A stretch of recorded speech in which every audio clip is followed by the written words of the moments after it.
Hello friend, PR novel series पे आपका हार्दिक स्वागत है।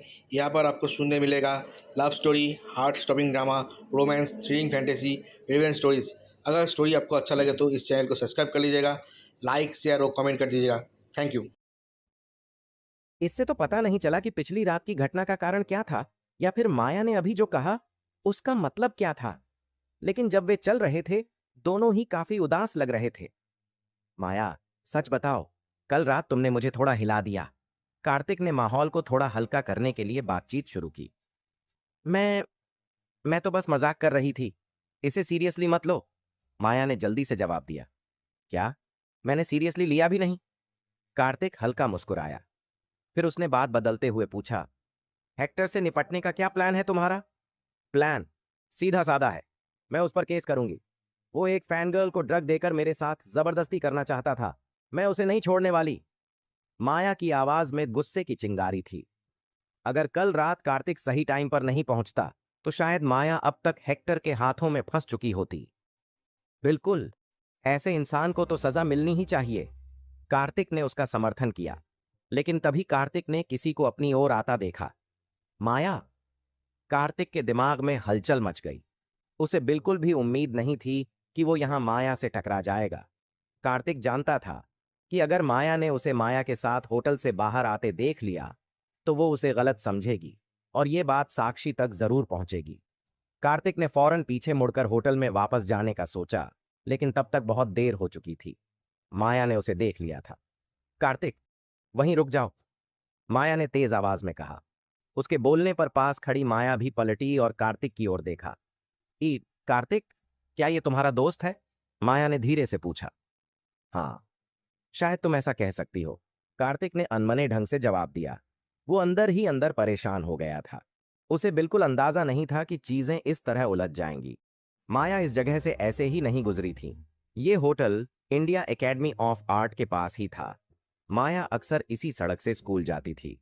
तो ये तुम ही हो कमीने? माया ने गुस्से से कार्तिक को घूरा। फिर उसकी नजर पास खड़ी माया पर पड़ी। माया को देख उसकी आंखों में हल्का शक झलकने लगा। फिर वो सीधे कार्तिक की ओर बढ़ी। जब माया को अपनी ओर आते देखा तो कार्तिक का चेहरा और भी लटका हुआ लगने लगा। आज माया ने काफी बोल्ड कपड़े पहने थे। उसने छोटी प्लेड शर्ट पहनी थी जिससे उसकी गर्दन और कॉलर बोन साफ दिख रहे थे। टाइट हॉट पैंट्स ने उसकी फिटनेस को उभारा हुआ था। उसके पैर पतले, सीधे और गोरे थे। उसने सिंपल गुलाबी सैंडल पहने थे जो उसे और नाजुक दिखा रहे थे। क्या चाहिए तुम्हें? हालांकि माया खूबसूरत थी, लेकिन कार्तिक को उससे कोई खास लगाव नहीं था। उसने सीधा सवाल किया। कोई आश्चर्य नहीं कि जब मैं कल रात साक्षी के साथ तुम्हें ढूंढने तुम्हारे घर गई थी, तुम गायब थे। तब तुम घर पर नहीं थे। पता चला कि तुमने बाहर किसी औरत के साथ कमरा बुक कर रखा है। माया ने मुंह बनाते हुए इल्जाम लगाया। कृपया अपने शब्दों पर ध्यान दो। माया और मैं सिर्फ साधारण दोस्त हैं, कार्तिक ने ठंडे स्वर में कहा। फिर माया की ओर मुड़कर बोला, इसको इग्नोर करो, चलो बस यहीं रुक जाओ। अगर तुम्हारा मन साफ है तो इतनी जल्दी क्यों भाग रहे हो? माया ने आगे बढ़कर कार्तिक को पकड़ लिया। आखिर तुम चाहती क्या हो? कार्तिक ने अधीरता से पूछा। मैं चाहती क्या हूं? माया ने व्यंग्य करते हुए कहा। फिर माया को देखा और धीरे से बोली, कार्तिक, मैंने सोचा नहीं था कि तुम इतनी खूबसूरत लड़की को अपने साथ एक कमरे में रखने के लिए मना लोगे। तुम सच में काबिल हो। कार्तिक और मैं सिर्फ साधारण दोस्त हैं। ये वैसा कुछ भी नहीं है जैसा आप सोच रही हैं, माया ने धीरे से कहा। उसकी आवाज में हल्की उदासी थी। साधारण दोस्त? माया हंसी। तुम दोनों ने पहले ही एक साथ कमरा बुक कर लिया है और तुम कहते हो कि तुम सिर्फ दोस्त हो। सच में? माया की बातों में घृणा झलक रही थी। माया, तुम कर क्या रही हो? कार्तिक ने झल्लाते हुए चिल्लाया। कुछ नहीं, मैं तो बस तुमसे टकरा गई और हाय कहने आई थी। क्या यह भी गुनाह है? माया ने सामने होटल की ओर इशारा किया और बोली, वैसे ये होटल सस्ता तो नहीं लगता। तुम्हारे जैसे डिलीवरी मैन के लिए ऐसे होटल में रुकना आसान नहीं होगा। कहीं ऐसा तो नहीं कि मेरी बहन ने जो पैसे तुम्हें दिए थे उन्हीं का इस्तेमाल कर लिया? माया यह सुनकर दंग रह गई। उसने सोचा, शायद माया उस महिला की बहन है जिसे उसने पहले पड़ोस में देखा था। माया ने धीरे से कहा, तो तुम सच में क्लो की बहन हो? हालांकि हेक्टर की गलतफहमी खत्म हो गई थी, लेकिन अब इस कमरा और औरत वाले मामले ने बात को और उलझा दिया था। माया को यकीन होने लगा कि कार्तिक सच में किसी औरत की मदद से अपना खर्च चला रहा है। तुमने कितने पैसे खर्च किए? इससे तुम्हारा क्या लेना देना? कार्तिक ने चिढ़ते हुए जवाब दिया। माया को उसकी बात से और भी यकीन हो गया। कार्तिक, तुम तो हद दर्जे के बेशर्म निकले। एक औरत के पैसों पर पलते हो और फिर भी खुद को बड़ा नेक समझते हो। माया ने कार्तिक की तरफ देखा और फिर माया की ओर मुड़कर बोली, मैं तुम्हें वार्निंग देती हूं, इससे दूर रहो।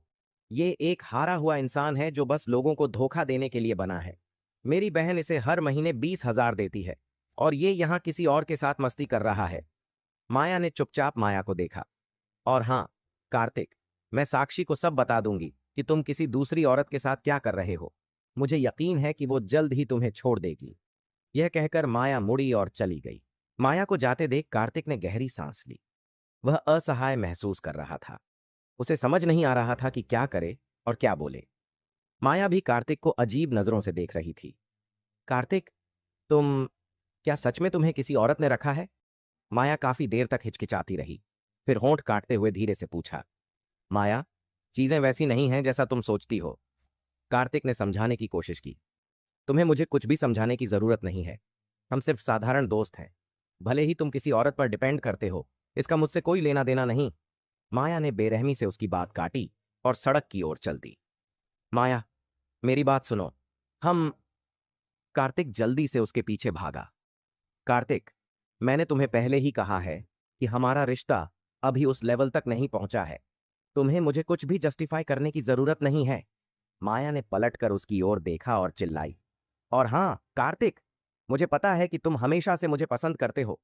हाँ, तुम थोड़े गरीब हो, लेकिन तुम दयालु हो और मेरे साथ अच्छा बिहेव करते हो। अगर तुम मुझसे अपनी गलती मान लेते तो शायद मैं तुम्हें समझ पाती। लेकिन मैंने कभी नहीं सोचा था कि तुम किसी औरत पर डिपेंड करते हो। तुमने मुझे बहुत डिसअपॉइंट किया है। कार्तिक चुपचाप माया को देखता रह गया। मैंने कब कहा कि मुझे माया पसंद है?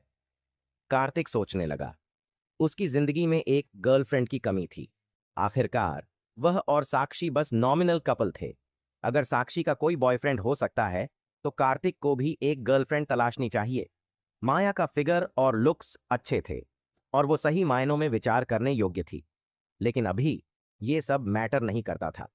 इसके अलावा कार्तिक को यह भी नहीं पता था कि वो अब जिगोलो कहला रहा था। कार्तिक, तुम एक टैलेंटेड लड़के हो।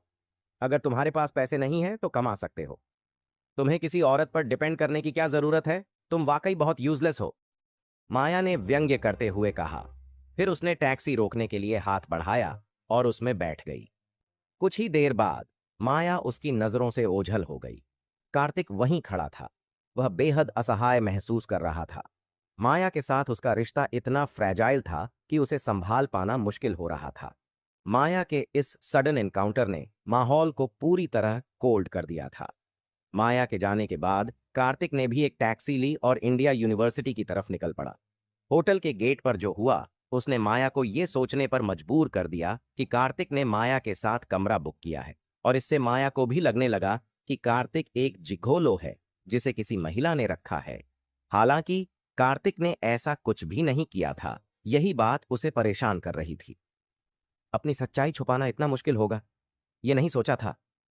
कार्तिक टैक्सी में बैठा और गहरी सांस लेते हुए खुद से बड़बड़ाया। 20 मिनट बाद वह इंडिया यूनिवर्सिटी पहुंचा और अपनी क्लास में दाखिल हुआ। होटल के गेट पर हुई देरी की वजह से जब वह क्लास में पहुंचा तब तक ज्यादातर छात्र वहां आ चुके थे। जैसे ही कार्तिक क्लास में दाखिल हुआ, सभी ने उसे अजीब नजरों से घूरना शुरू कर दिया। कार्तिक ने कुछ पल के लिए हिचकिचाया और फिर क्लास के पिछले हिस्से में जाकर सिद्धार्थ के बगल में बैठ गया। क्या हमारी क्लास में कुछ हुआ है? कार्तिक ने अपने सहपाठियों की अजीब नजरों को देखा। वह थोड़ा परेशान हो गया कि कहीं उसकी पहचान तो उजागर नहीं हो गई। इसी चिंता में उसने सिद्धार्थ से झिझकते हुए पूछा, कार्तिक, सच सच बताओ, क्या तुम्हें वाकई लॉटरी से इतने पैसे मिले थे? सिद्धार्थ ने गंभीरता से सवाल किया। हाँ, सही कह रहे हो, नहीं तो मेरे पास इतना पैसा कैसे होता? कार्तिक को लगने लगा कि उसकी सच्चाई सबके सामने आ गई है। वह और भी दोषी महसूस करने लगा और हकलाते हुए जवाब दिया, तुम मुझसे झूठ तो नहीं बोल रहे हो, है ना? सिद्धार्थ ने शक भरे अंदाज में पूछा। बिल्कुल नहीं, कार्तिक ने सिर हिलाया। चलो अच्छा है, सिद्धार्थ ने राहत की सांस ली और धीरे से फुसफुसाया, मैं तुम्हें बता दूं, हमारे स्कूल में एक चोर आया है। हालांकि हमारी क्लास में अभी तक किसी ने कुछ नहीं खोया है, लेकिन दूसरी क्लासेस में कई लोगों के पैसे चोरी हो चुके हैं। तुम्हें हाल ही में थोड़ा सावधान रहना चाहिए। किसी ने पैसे खो दिए? कार्तिक ने सुना तो कुछ देर के लिए हैरान रह गया। फिर अचानक उसे समझ आ गया कि क्लास के सभी लोग उसे अजीब नजरों से क्यों देख रहे थे। असल में सब उसे चोर समझ रहे थे। तुमने मुझसे ये सवाल अभी इसलिए किए क्योंकि तुम्हें लगा कि मैं ही चोर हूं, है ना? कार्तिक ने गुस्से में सिद्धार्थ से पूछा। उसके लिए यह सहना थोड़ा मुश्किल था कि उसका सबसे अच्छा दोस्त भी उस पर शक कर रहा था। नहीं, मुझे तुम पर शक नहीं है, मैं बस पूछ रहा था, सिद्धार्थ ने हड़बड़ाते हुए कहा। कार्तिक, सभी का तुम पर शक करना स्वाभाविक है। आखिर तुमने कुछ दिन पहले सबको पार्टी दी थी और उसमें बहुत पैसे खर्च किए थे। इसके अलावा तुम हाल फिलहाल में बहुत ज्यादा पैसे खर्च कर रहे हो। तुम पहले जैसे नहीं दिखते। ये सब देखकर लोग शक करेंगे ही। सूर्यांश ने कार्तिक से कहा। इसे भूल जाओ। उन्हें जो सोचना है सोचने दो। मैं चोर नहीं हूं, बस इतना काफी है। कार्तिक ने गहरी सांस लेते हुए जवाब दिया। उसे एहसास हुआ कि सूर्यांश सही कह रहा था। वह पहले एक गरीब लड़का था जो फूड डिलीवरी करता था। अचानक से उसकी जिंदगी में आए इस बदलाव ने लोगों को शक करने का मौका दे दिया था। वैसे तुम्हें पता है, सिद्धार्थ ने अभी अभी हमारी शिफ्ट बदलने की फीस भी चुकाई थी। सूर्यांश ने कार्तिक की ओर देखते हुए कहा। मैं पैसे लौटा दूंगा। कितने देने हैं? कार्तिक ने तुरंत सिद्धार्थ से पूछा। छोड़ो यार, इतने थोड़े से पैसे हैं। दोपहर में मुझे खाना खिला देना वही काफी है। सिद्धार्थ ने मुस्कुराते हुए कहा। ठीक है। कार्तिक ने सिर हिलाया। असल में सिद्धार्थ ने कार्तिक की फीस इसलिए भरी थी क्योंकि उसे पता था कि कार्तिक के पास पैसे नहीं हैं। अब कार्तिक ने उसे खाने पर बुलाकर इसे अपनी तरह से चुकाने का वादा किया। हालांकि कार्तिक ने इस पर ज्यादा कुछ नहीं कहा, लेकिन उसने इसे दिल में याद कर लिया। Click, click, click. कार्तिक अपने ख्यालों में डूबा हुआ था कि अचानक कक्षा के बाहर ऊंची एड़ी की सैंडल की आवाजें गूंजने लगीं। जैसे ही यह आवाज छात्रों के कानों में पड़ी, वे तुरंत सतर्क हो गए। थोड़ी ही देर में सुश्री वालेस अपनी शिक्षण सामग्री के साथ क्लास में दाखिल हुई। रेचल ने आज काफी बोल्ड कपड़े पहने थे। उसने एक टाइट काली शर्ट पहनी थी जिससे उसकी गोरी और पतली गर्दन नजर आ रही थी। काली शर्ट के कॉन्ट्रास्ट में उसकी चमकती त्वचा उसे और भी खूबसूरत बना रही थी। शर्ट ने उसकी भरी हुई और गोल चेस्ट को कसकर पकड़ रखा था, जिससे एक आकर्षक वक्रता उभर रही थी। उसने एक काली स्कर्ट पहनी हुई थी जो उसके कूल्हों के चारों ओर लिपटी हुई थी।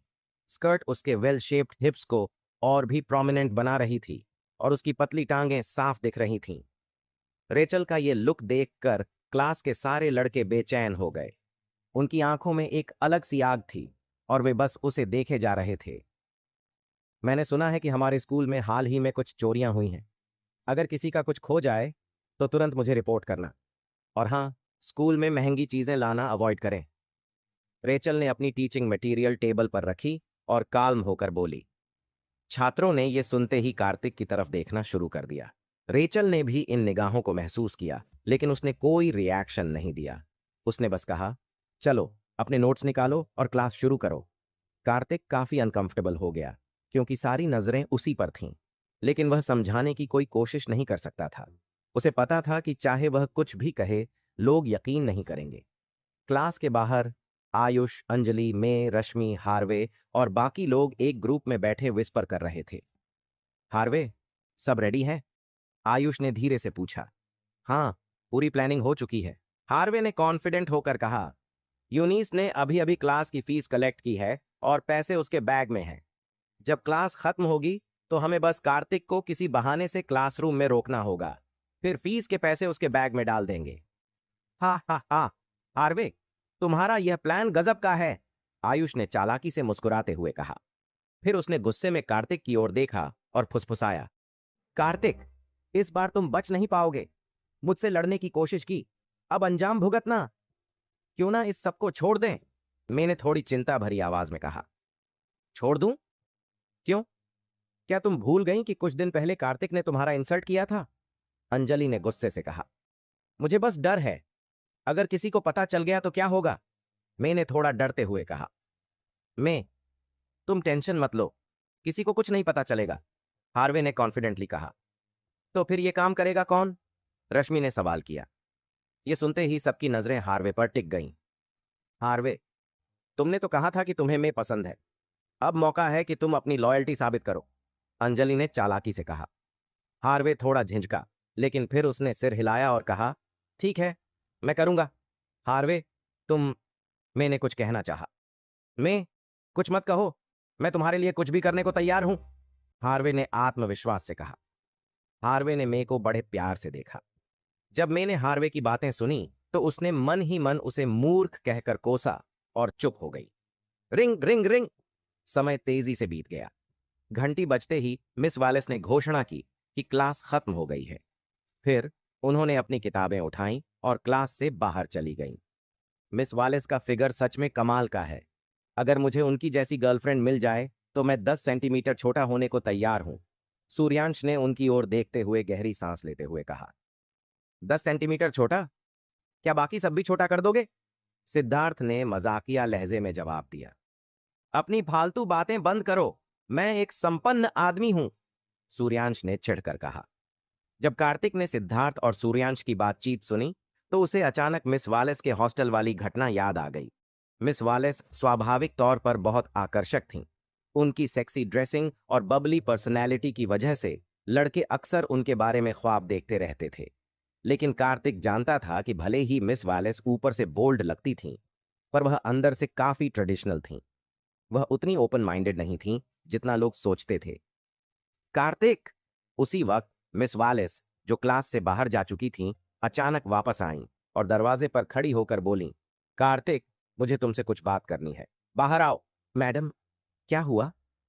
कार्तिक अचानक खड़ा हो गया और थोड़ा हैरान होकर बोला, बस मेरे साथ बाहर आओ, मिस वालेस ने हल्के से कहा और क्लास से बाहर चली गई। कार्तिक एक पल के लिए रुका, फिर उनके पीछे पीछे क्लास से बाहर चला गया। सिद्धार्थ और सूर्यांश ने यह सब देखा और दोनों की आंखों में क्यूरियोसिटी झलकने लगी। सिद्धार्थ, क्या तुम्हें नहीं लगता कि कार्तिक और मिस वालेस के बीच कुछ गड़बड़ है? सूर्यांश ने फुसफुसाते हुए पूछा। थोड़ा शक तो होता है, सिद्धार्थ ने सिर हिलाते हुए कहा। तुम्हें क्या लगता है वे दोनों करीब आ रहे हैं? तुम पागल हो गए हो क्या? मिस वालेस को कार्तिक कैसे पसंद आ सकती हैं? सूर्यांश ने अविश्वास से कहा। क्यों नहीं? देखो, कार्तिक गरीब है, लेकिन उसका पर्सनैलिटी अच्छा है और दिखने में भी बुरा नहीं है। हो सकता है मिस वालेस उसे पसंद करती हो, सिद्धार्थ ने काम होकर कहा। सूर्यांश ने कुछ देर सोचा और बोला, सच कहूं, तुम्हारी बात में दम है। मिस वालेस का परिवार अमीर है, उन्हें कार्तिक की गरीबी से क्या फर्क पड़ता? हो सकता है दोनों का कुछ चल रहा हो। कार्तिक वापस आएगा तो पूछ लेंगे, सिद्धार्थ ने सिर हिलाते हुए कहा। दूसरी ओर कार्तिक और मिस वालेस क्लास से बाहर चले गए। मिस वालेस एक सुनसान जगह पर रुक गईं और पलटकर कार्तिक की ओर देखने लगीं। इस समय कार्तिक मिस वालेस को देख रहा था।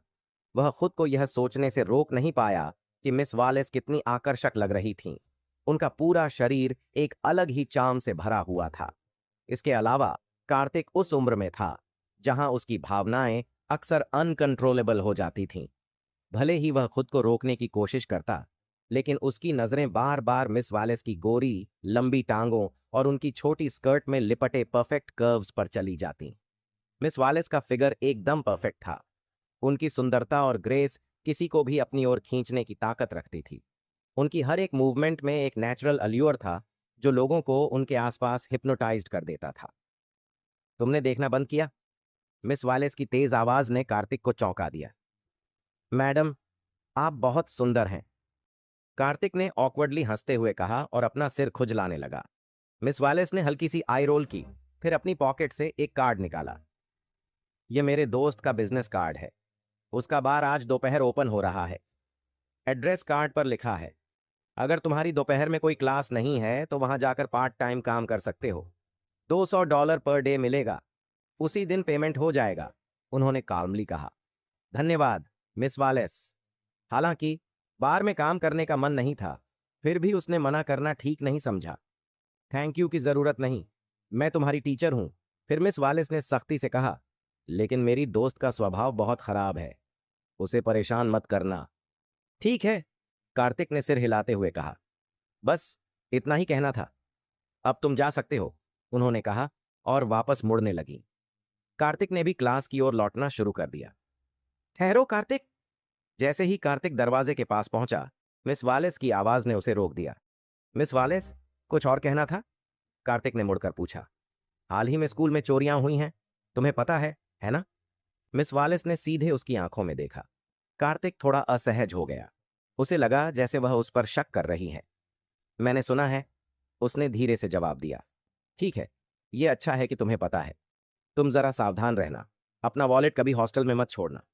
फिर उन्होंने एक गहरी नजर डालते हुए कहा, कक्षा के बाकी स्टूडेंट्स ने शायद तुम्हें गलत समझा होगा, लेकिन इससे फर्क नहीं पड़ता।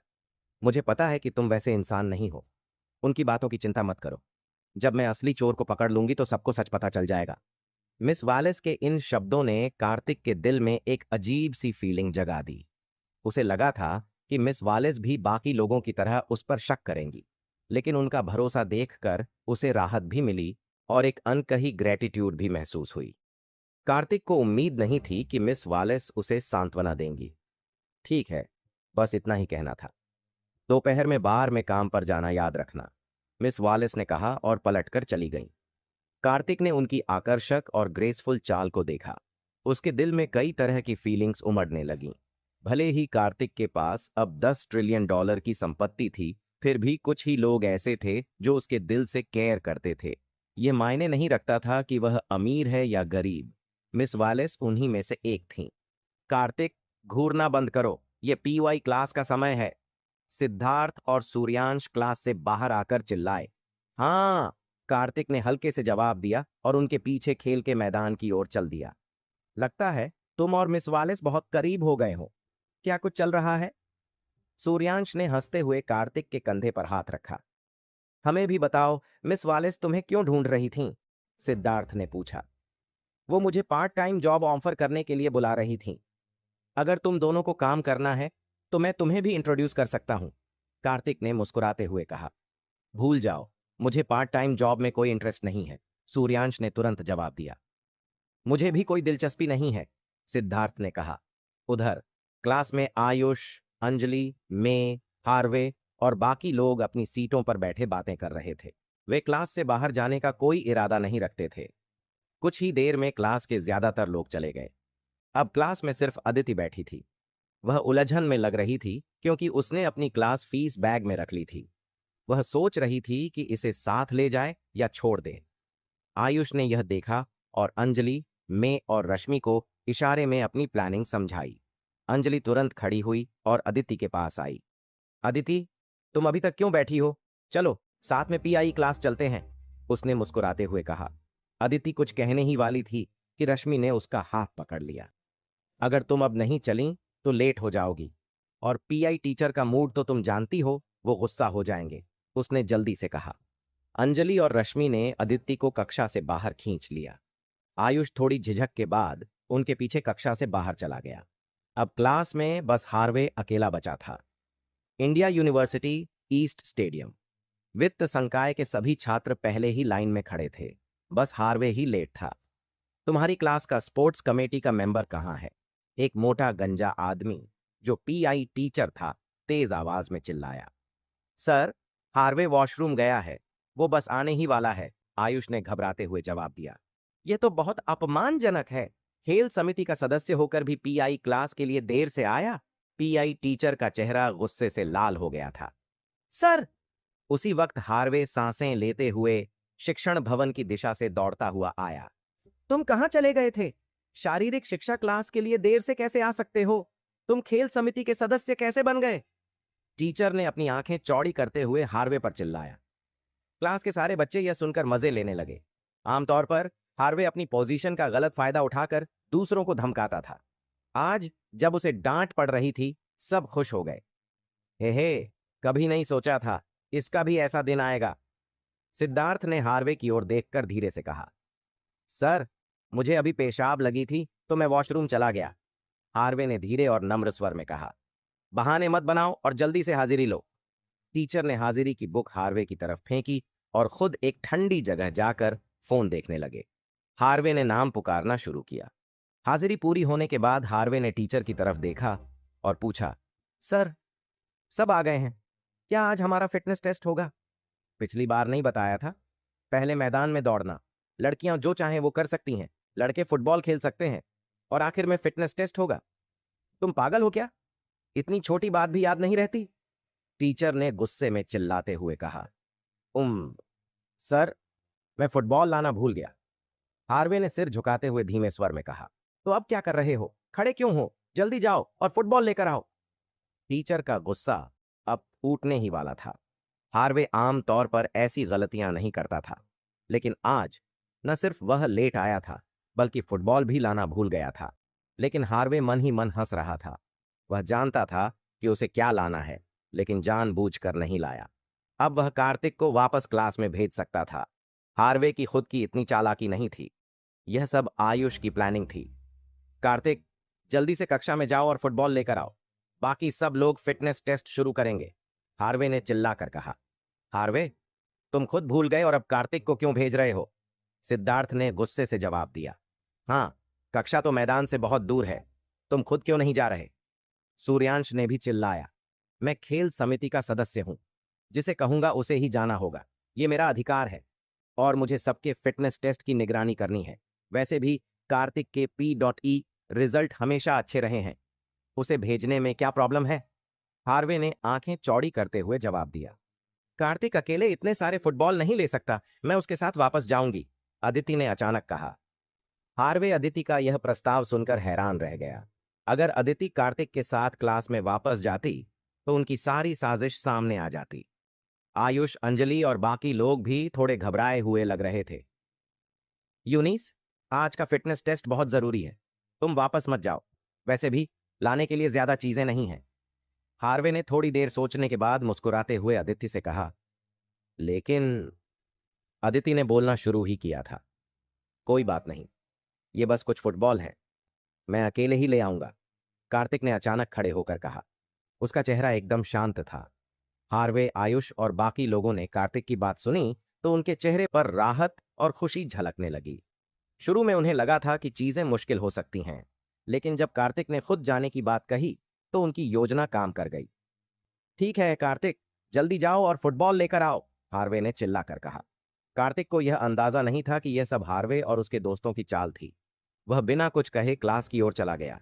10 मिनट बाद कार्तिक फुटबॉल की एक टोकरी लेकर वापस आया। तब तक क्लास के बाकी छात्रों ने अपना फिटनेस टेस्ट पूरा कर लिया था। सिद्धार्थ और सूर्यांश एक पेड़ के नीचे आराम कर रहे थे। उन्होंने कार्तिक को आते देखा तो गुस्से में बोले। हार्वे ने हद कर दी, उसने कार्तिक को इतनी सारी चीजें अकेले उठाने पर मजबूर कर दिया। ये फुटबॉल इतने भारी नहीं है, हार्वे के स्तर तक गिरने की जरूरत नहीं है, कार्तिक ने शांत स्वर में जवाब दिया। तुम ही हो जो इसे बर्दाश्त कर सकते हो, कोई और होता तो मना कर देता, सिद्धार्थ ने आगे कहा। Ring ring ring. सिद्धार्थ की बात पूरी भी नहीं हुई थी कि उसका फोन अचानक बज उठा। वर्तिका, क्या हुआ? सिद्धार्थ ने फोन उठाते हुए पूछा। सिद्धार्थ, तुम क्या कर रहे हो? आज मेरी दोपहर की क्लास कैंसिल हो गई है, क्यों ना मैं तुम्हारे पास आकर थोड़ा टाइम बिताऊं? वर्तिका ने मुस्कुराते हुए कहा। ठीक है, दोपहर में आ जाओ, सिद्धार्थ ने जल्दी से जवाब दिया। फिर उसने कार्तिक की ओर देखा और धीमी आवाज में पूछा। वैसे वर्तिका, क्या तुम्हारी रूममेट नताशा भी साथ आ रही है? सिद्धार्थ मन ही मन कार्तिक और नताशा को एक साथ लाने की योजना बना रहा था। तुम यह क्यों पूछ रहे हो? कहीं तुम फिर से नताशा को कार्तिक से मिलवाने की कोशिश तो नहीं कर रहे हो? नताशा बहुत खूबसूरत है और उसका परिवार अमीर है। वह कार्तिक जैसे लड़के के प्यार में कैसे पड़ सकती है? और पिछली बार जो हुआ, उसके बाद से नताशा मुझसे नाराज है। मुझे लगता है तुम्हें कार्तिक को छोड़ देना चाहिए, वह नताशा को कभी इंप्रेस नहीं कर पाएगा, वर्तिका ने गुस्से में कहा। ठीक है, जैसा तुम कहो, सिद्धार्थ ने कार्तिक की ओर देखते हुए अजीब ढंग से जवाब दिया। दोपहर में मिलते हैं, मेरा इंतजार करना, वर्तिका ने कहा और फोन काट दिया। इंडिया एकेडमी ऑफ आर्ट महिला छात्रावास में वर्तिका ने सिद्धार्थ से फोन रख दिया। फिर वो नहाने चली गई। नहाने के बाद उसने हल्का फुल्का मेकअप किया। ये पक्का करने के बाद कि सब कुछ ठीक है, उसने तैयार होकर छात्रावास से बाहर निकलने का सोचा। दरअसल वर्तिका का मन सिद्धार्थ के साथ इंडिया यूनिवर्सिटी जाने का नहीं था। असल वजह यह थी कि महीने का एंड चल रहा था और उसके पास पैसे कम बचे थे। इस वजह से वो चाहती थी कि सिर्फ खाने पीने की चीजों का इंतजाम हो जाए। लेकिन जैसे ही वर्तिका बाहर निकलने को हुई, नताशा कमरे में दाखिल हुई। उसने एक छोटी स्कर्ट और हाई हील्स पहन रखी थी। चेहरे पर हल्की मुस्कान थी और मूड भी अच्छा लग रहा था। नताशा को देखते ही वर्तिका ने तुरंत अपनी नजरें झुका लीं। उसका चेहरा थोड़ा अजीब सा हो गया। वो अक्सर ऐसा फील करती थी कि उसने नताशा को कार्तिक जैसे लड़के से मिलवाकर कुछ गलत किया है, इसलिए वो उसकी आंखों में देखने की हिम्मत नहीं करती थी। वर्तिका, क्या तुम बाहर जा रही हो? नताशा ने वर्तिका को इस तरह तैयार देखकर पूछा। उसकी बात सुनकर वर्तिका थोड़ी हैरान हो गई। वो उलझन में लग रही थी। उसे याद था कि जब उसने नताशा को कार्तिक से मिलवाया था, तो नताशा ने कुछ दिनों तक उससे बात ही नहीं की थी, लेकिन आज वो खुद बात शुरू कर रही थी। नताशा, क्या तुमने मुझे माफ कर दिया है? वर्तिका ने हैरानी से पूछा। तुम्हें माफ कर दिया? तुमने किया ही क्या है जो माफ करूं? नताशा ने मुस्कुराते हुए जवाब दिया। नताशा, क्या तुम्हारी याददाश्त चली गई है? वर्तिका ने धीमी आवाज में पूछा। तुम्हारा क्या मतलब है? नताशा ने कहा और अपने बैग से बबल टी का एक कप निकालकर वर्तिका को थमा दिया। मैं नायुकी बबल टी शॉप के पास से गुजरी थी। मुझे याद आया कि तुम्हें यह पसंद है, इसलिए तुम्हारे लिए स्पेशली खरीदी है, नताशा ने हल्के अंदाज में कहा। वर्तिका ने कप लेने की हिम्मत नहीं की। उसे डर था कि कहीं नताशा ने उसमें कुछ मिला ना दिया हो। नताशा, तुम ठीक हो? मुझसे नाराज नहीं हो? और ये बबल टी क्यों लाई हो? कहीं कार्तिक वाले मामले से परेशान तो नहीं हो? उसने डरते डरते पूछा। नताशा उसकी बात सुनकर हंस पड़ी। उसे समझ आ गया कि वर्तिका क्या सोच रही थी। असल में नताशा कार्तिक से मिलवाने पर नाराज नहीं थी। उल्टा वो बहुत खुश थी कि उसे कार्तिक जैसे अमीर लड़के से मिलने का मौका मिला। लेकिन नताशा ने कार्तिक की असली पहचान छुपाकर रखी थी। वो चाहती थी कि जितने कम लोग इसके बारे में जानें, उतना अच्छा। उसके मन में एक डर था, अगर लोग कार्तिक की सच्चाई जान गए तो कई लोग उससे फायदा उठाने की कोशिश करेंगे। इसलिए वो इसे राज रखना चाहती थी। नताशा, क्या तुम कार्तिक से नाराज थी? अरे नहीं, तुम बेवजह टेंशन ले रही हो, और वैसे भी कार्तिक हारा हुआ नहीं है, नताशा ने मुस्कुराते हुए कहा। इंडिया एकेडमी ऑफ आर्ट महिला छात्रावास में। लेकिन तब मुझे नहीं पता था कि सिद्धार्थ जिस दोस्त की बात कर रहा था वह कार्तिक था। मैं यह भी जानती थी कि वह तुम्हारे लायक नहीं था। क्या तुम ऐसी नहीं हो सकती? तुम मुझे डरा रही हो, वर्तिका ने नताशा के शांत हाव भाव देखकर आत्म गिल्ट के साथ कहा। वर्तिका, मैं तुम्हें कैसे ब्लेम कर सकती हूं? मैं कार्तिक के बारे में बहुत पहले ही भूल चुकी हूं। तुम्हें इसे दिल पर लेने की जरूरत नहीं है, नताशा ने मुस्कुराते हुए कहा। तो नताशा, क्या अब तुम मुझे माफ कर दोगी? वर्तिका ने थोड़ी झिझकते हुए पूछा। बेशक माफ कर चुकी हूं, नताशा ने सिर हिलाया और विषय बदलते हुए बोली। वैसे तुमने बहुत अच्छे कपड़े पहने हैं। कहाँ जा रही हो? मैं मैं सिद्धार्थ के साथ घूमने इंडिया यूनिवर्सिटी जा रही हूं, वर्तिका हकलाते हुए बोली। नताशा की अचानक पॉजिटिव प्रतिक्रिया से वह कंफ्यूज थी। कुछ दिन पहले तक नताशा उससे बात भी नहीं कर रही थी और अब सब कुछ नॉर्मल दिख रहा था। ओह, क्या कार्तिक भी इंडिया यूनिवर्सिटी में है? नताशा ने थोड़े एक्साइटमेंट से पूछा। हाँ, है, वर्तिका ने धीरे से सिर हिलाया। तो फिर मैं भी तुम्हारे साथ चलूंगी। मैं कार्तिक से मिलना चाहती हूं, नताशा ने कहा। यह सुनते ही वर्तिका का चेहरा हैरानी से भर गया। नताशा, तुम सच में कार्तिक से मिलने जाना चाहती हो? वर्तिका ने थोड़ा संदेह से पूछा। हाँ, वैसे भी दोपहर में फ्री हूं। तुम्हारे साथ इंडिया यूनिवर्सिटी चलने में मजा आएगा, नताशा ने मुस्कुराते हुए कहा। इसके बाद वह अपने कपड़े चेंज करने के लिए अलमारी की तरफ बढ़ गई। उसने कपड़े निकालकर शीशे के सामने रखे, लेकिन वह पूरी तरह से संतुष्ट नहीं थी, इसलिए उसने और भी कपड़े ट्राई किए। अब मुझे सब समझ में आ गया, वर्तिका, जो दरवाजे के पास खड़ी थी, बोली। क्या समझ में आ गया? नताशा ने चौंक कर पूछा। तुम इंडिया यूनिवर्सिटी सिर्फ कार्तिक से बदला लेने जा रही हो, है ना? वर्तिका ने गंभीर आवाज में कहा। कार्तिक से बदला? नताशा हैरान रह गई। उसकी आंखों में उलझन साफ झलक रही थी। हाँ, तुम्हारा पर्सनैलिटी ऐसा है कि तुम किसी झूठ को आसानी से एक्सेप्ट नहीं करोगी, और कार्तिक ने कुछ दिन पहले बार में अमीर बनने का नाटक किया था। तुम्हें लगता है कि उसने तुम्हें चीट किया, इसलिए तुम उससे बदला लेने इंडिया यूनिवर्सिटी जा रही हो, वर्तिका ने नताशा को समझाते हुए कहा। नताशा चुपचाप खड़ी थी, जैसे उसने कुछ समझने की कोशिश की हो। इंडिया एकेडमी ऑफ आर्ट महिला छात्रावास में लेकिन अब नताशा ने खुद कार्तिक को ढूंढने की पहल की थी। यह साफ था कि वह उससे बदला लेना चाहती थी। हम वर्तिका की बात सुनकर नताशा थोड़ी विचलित हो गई। एक पल के लिए उसे समझ नहीं आया कि क्या जवाब दे। नताशा, चिंता मत करो, मैं तुम्हारा पूरा साथ दूंगी और कार्तिक को अपमानित करूंगी, वर्तिका ने नताशा से प्रॉमिस करते हुए कहा। ठीक है, ठीक है। नताशा को नहीं पता था कि वर्तिका को यह कैसे समझाए, इसलिए वह असहाय होकर बस सहमति में सिर हिलाने लगी। ठीक है, तुम्हें कपड़े बदलने की जरूरत नहीं है, तुम वैसे भी किसी भी चीज में अच्छी लगती हो। चलो जल्दी चलते हैं।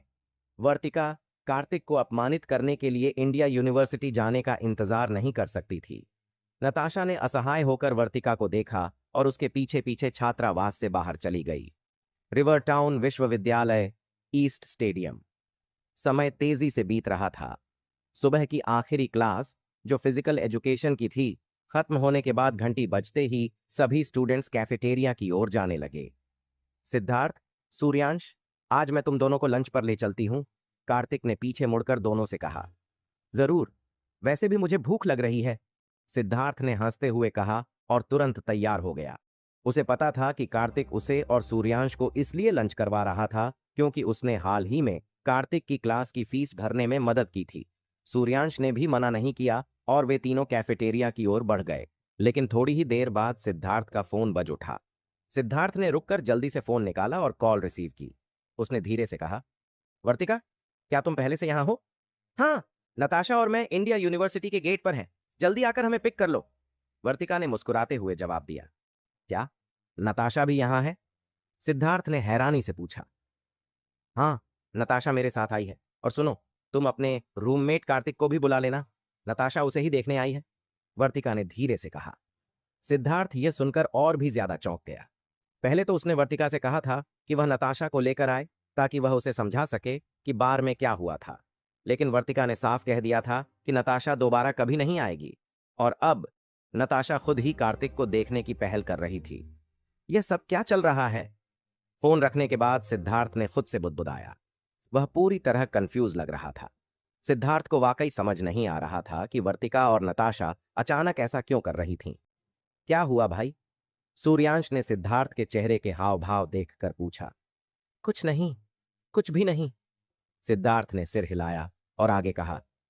वर्तिका और नताशा हमारे कॉलेज में हैं, वे अभी गेट पर खड़ी हैं। नताशा, क्या यह वही लड़की है जिससे तुमने कार्तिक को पहले मिलवाया था? सूर्यांश ने नताशा का नाम सुनकर थोड़ा हैरानी से पूछा। हाँ, वही लड़की, सिद्धार्थ ने हल्के से सिर हिलाया। क्या उसने कल बार में नहीं कहा था कि वह कार्तिक से अब और नहीं मिलना चाहती? फिर आज यहां क्या कर रही है? सूर्यांश ने धीरे से पूछा। मुझे भी नहीं पता, वर्तिका कह रही थी कि वह कार्तिक को ढूंढने आई है, सिद्धार्थ ने थोड़ा उलझन भरे स्वर में कहा। कार्तिक को ढूंढने? सूर्यांश ने यह सुनकर भौहें चढ़ाई और आंखें सिकोड़कर बोला। पहले तो वह कार्तिक को तुच्छ समझती थी, अब वह उसे क्यों ढूंढ रही है? मुझे भी नहीं पता, सिद्धार्थ ने असहाय होकर सिर हिलाया। फिर कार्तिक की ओर मुड़कर बोला। कार्तिक, क्या तुम नताशा से मिलना चाहोगे? अगर नहीं मिलना चाहते तो कोई बात नहीं, मैं उन्हें कह दूंगा कि तुम स्कूल में नहीं हो। चूंकि वह यहां है तो चलो मिल लेते हैं, कार्तिक ने शांत स्वर में जवाब दिया।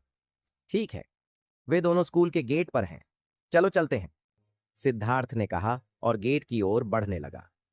सूर्यांश भी उनके साथ हो लिया। चलते चलते उसने धीरे से कार्तिक से कहा, भाई, मुझे लगता है कि नताशा के इरादे सही नहीं हैं, आज शायद वह तुम्हें नीचा दिखाने आई है, सावधान रहना। मुझे पता है, कार्तिक ने हल्की मुस्कान के साथ जवाब दिया। हालांकि सिद्धार्थ और सूर्यांश समझ नहीं पा रहे थे कि नताशा अचानक क्यों आई है। कार्तिक को इसकी वजह अच्छी तरह पता थी। अब जब नताशा को पता चल गया था कि कार्तिक अमीर है, तो वह उससे दोस्ती करने और उसे इम्प्रेस करने की कोशिश कर रही थी। कार्तिक के मन में नताशा के लिए कोई खास भावना नहीं थी। उसे वह पसंद नहीं थी, लेकिन नफरत भी नहीं करता था। उसे पता था कि नताशा पैसे के लिए उसे जुड़ने की कोशिश कर रही है और यही वजह थी कि वह उसे लेकर सीरियस नहीं हो सकता था। अगर बात सिर्फ दोस्ती की होती तो कार्तिक इसे स्वीकार कर सकता था। 5 मिनट बाद कार्तिक, सिद्धार्थ और सूर्यांश जब स्कूल के गेट पर पहुंचे तो उन्होंने वर्तिका और नताशा को इंतजार करते हुए देखा। नताशा ने सफेद स्पेगेटी स्ट्रैप ड्रेस पहनी थी। उसके लहराते काले बाल कंधों पर बिखरे हुए थे। वह लंबी, खूबसूरत और काफी आकर्षक लग रही थी। उसकी गोरी पतली टांगें इतनी परफेक्ट थीं कि नजरें हटाना मुश्किल था।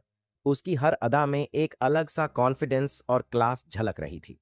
दूसरी तरफ नताशा के बगल में खड़ी वर्तिका थोड़ी सादा और कमजोर लग रही थी। वर्तिका, सिद्धार्थ ने मुस्कुराकर उसे अभिवादन किया। वर्तिका और नताशा ने एक साथ पलटकर देखा। जब वर्तिका की नजर कार्तिक पर पड़ी तो उसकी आंखों में तिरस्कार की हल्की झलक आई। उसने नताशा की ओर झुककर धीरे से फुसफुसाया, देखो, वह लो लाइफ यहां है, अब तुम इसे कैसे अपमानित करोगी? लेकिन वर्तिका की बात पूरी भी नहीं हुई थी कि उसने देखा कि नताशा पहले ही कार्तिक की ओर भाग चुकी थी। कार्तिक, कार्तिक, तुम यहां हो? नताशा ने उसकी ओर देखकर उत्साहित होकर कहा। जब सबने देखा कि नताशा खुद आगे बढ़कर कार्तिक का स्वागत कर रही है, वो भी इतने गर्मजोशी भरे लहजे में, तो सभी हैरान रह गए। हर कोई अविश्वास से उन्हें देखता रह गया। नताशा, ये क्या कर रही है? तुमने उस बेकार नीच कार्तिक से बात करने की पहल क्यों की? वर्तिका ने हैरानी से नताशा की तरफ देखा। सिद्धार्थ और सूर्यांश की आंखें भी चौड़ी हो गईं। वे भी इस दृश्य को देखकर स्तब्ध थे। उन्हें ऐसा लग रहा था जैसे नताशा वह लड़की नहीं है जिससे वे कल बार में मिले थे। कार्तिक ने नताशा की ओर देखा, हल्के से सिर हिलाया और कुछ नहीं कहा। उसका चेहरा एकदम शांत था। कार्तिक, ये क्या तरीका है? नताशा ने खुद आकर तुमसे बात की और तुम ऐसा बर्ताव कर रहे हो जैसे कुछ हुआ ही नहीं। तुम खुद को समझते क्या हो? वर्तिका ने गुस्से में कहा। कार्तिक ने उसकी ओर देखा और शांत स्वर में बोला, मैं बोलूं या ना बोलूं, इससे तुम्हें क्या लेना देना है? हे भगवान, तुम तो बस एक गरीब फालतू इंसान हो, फिर भी तुम इतने घमंडी हो रहे हो। वर्तिका का गुस्सा और बढ़ गया। उसने उंगली उठाकर कार्तिक की तरफ इशारा किया और तिरस्कार भरे लहजे में बोली, पिछली बार बार में अमीर बनने का जो नाटक किया था, उसका हिसाब भी नहीं लिया है। अब यहां इतना अकड़ क्यों दिखा रहे हो? मैंने कब अमीर बनने का नाटक किया? कार्तिक ने उपहास भरे लहजे में कहा। उसे यह सब एकदम बेतुका लग रहा था। वह खुद एक अमीर उत्तराधिकारी था। उसे अमीर दिखने के लिए किसी नाटक की जरूरत ही नहीं थी। तुम्हें अच्छी तरह पता है कि तुमने कब ऐसा दिखावा किया था। वर्तिका ने तीखी नजरों से उसे देखा। नताशा, आज यहां है, अभी माफी मांग लो। हो सकता है कि नताशा अच्छे मूड में हो और तुम्हें माफ कर दे, वर्तिका ने सख्ती से कहा। तभी वहां से गुजर रहे कुछ छात्रों ने उनकी बातें सुन लीं और वहीं रुककर देखने लगे। वर्तिका ने जब देखा कि वहां भीड़ इकट्ठी हो रही है, तो उसके चेहरे पर संतोष की मुस्कान आ गई। उसे लगा कि यह सही मौका है जब कार्तिक को सबके सामने नताशा से माफी मांगनी चाहिए। यही उसके अपमान का बदला लेने और मामला खत्म करने का सबसे अच्छा तरीका था। वर्तिका, क्या यह सब अतीत की उस घटना से जुड़ा हुआ नहीं है? अब भी नाराज होने की क्या जरूरत है? सिद्धार्थ ने संयम से पूछा। हालांकि उसे पहले से अंदाजा था कि नताशा का यहां आना सिर्फ घूमने के लिए नहीं है, लेकिन उसे उम्मीद नहीं थी कि वर्तिका इतनी दूर चली जाएगी कि कार्तिक को सबके सामने माफी मांगने पर मजबूर कर देगी। ये तो हद से ज्यादा अपमानजनक था। उसने बार में अमीर बनने का दिखावा किया और इतने लोगों के सामने नताशा को शर्मिंदा किया। अब माफी मांगने में क्या दिक्कत है? वर्तिका ने दृढ़ता से कहा। वर्तिका, अपनी हद में रहो। सूर्यांश अब चुप नहीं रह सका। उसने गुस्से से वर्तिका की ओर इशारा किया। मैं हद पार कर रही हूं? कैसे? अगर कार्तिक ने आज माफी नहीं मांगी तो नताशा और मैं यहां से तुरंत चले जाएंगे, वर्तिका ने गुस्से में कहा। वर्तिका को पूरा यकीन था कि कार्तिक माफी मांग लेगा, इसलिए उसने इतनी अहंकार भरी बात कहने की हिम्मत की थी। तो फिर चले जाओ। पर किसी को भी ये उम्मीद नहीं थी कि कार्तिक इतना सीधे जवाब देगा। वर्तिका उसकी बात सुनकर भौंचक्की रह गई। उसने दांत भींचते हुए कहा, कार्तिक, मुझे उम्मीद है कि तुम्हें इसका पछतावा होगा। मैं तुम्हें नताशा से माफी मांगने का एक मौका दे रही थी, पर मुझे नहीं लगा था कि तुम इतने बदतमीज हो जाओगे। नताशा, चलो। इतना कहकर वर्तिका ने नताशा का हाथ पकड़कर खींचा और उसे वहां से ले जाने की कोशिश की। लेकिन जब उसने नताशा को खींचा तो उसे पता चला कि नताशा ने जाने से साफ इनकार कर दिया था।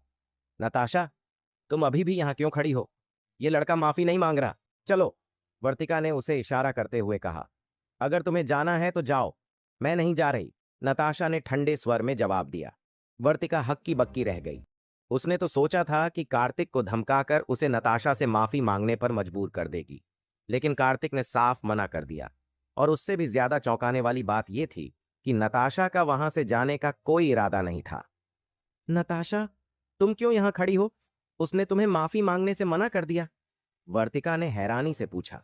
नताशा ने उसकी बात सुनी और खींचते हुए बोली, मैंने कब कहा कि मैं चाहती हूं कि कार्तिक माफी मांगे? नताशा, ये क्या कह रही हो तुम? वर्तिका ने उसे अवाक होकर देखा। बार में कार्तिक ने कभी नहीं कहा कि वो अमीर है। हमने ही उसे गलत समझा था। मैं खास तौर पर यहां माफी मांगने आई हूं। नताशा ने सीधी बात कही।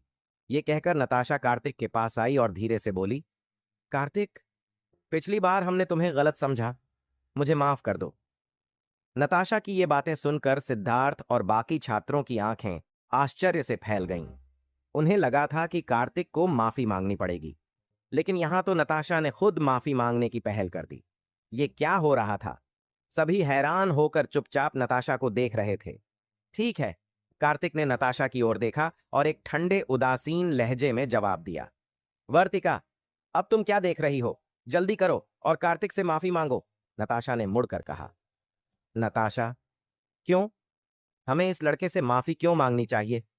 वर्तिका चिढ़कर बोली, क्योंकि हमने गलत किया था। मुझे उस समय अचानक वहां से नहीं जाना चाहिए था। अब माफी मांगने में क्या दिक्कत है? नताशा ने कड़े स्वर में कहा। चाहे जो हो, मैं माफी नहीं मांगूंगी। वो लड़का खुद को क्या समझता है? वर्तिका ने मुंह बनाते हुए कहा। अगर आज तुमने माफी नहीं मांगी तो मैं तुम्हारे साथ अपनी दोस्ती खत्म कर दूंगी। नताशा ने सख्ती से कहा। नताशा, क्या तुम इस तरह की और भी अच्छी स्टोरी सुनने के लिए P R novel stories channel को सब्सक्राइब कर लीजिए।